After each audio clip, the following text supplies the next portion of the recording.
hubieras sacado mi camino desde antes, esta historia sería diferente, cabrón. ¡Jálale! ¡Jálale!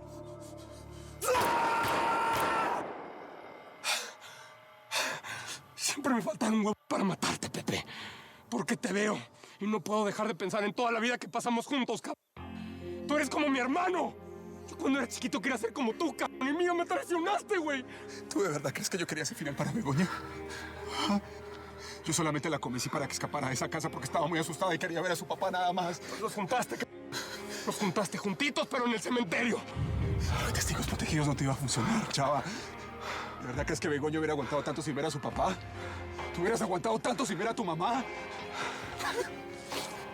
Estaba soñando lo imposible. Lo imposible. Vamos a tener una vida normal, cabrón. Nunca vas a ser normal. Nunca. La vida de los narcos es así. Siempre mueren más jóvenes que la vida normal. ¡Entiéndelo!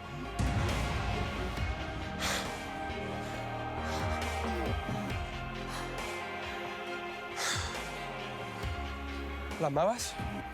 ¿Amabas a mi Begoña?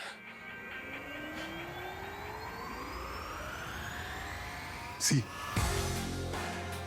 Sí, mucho.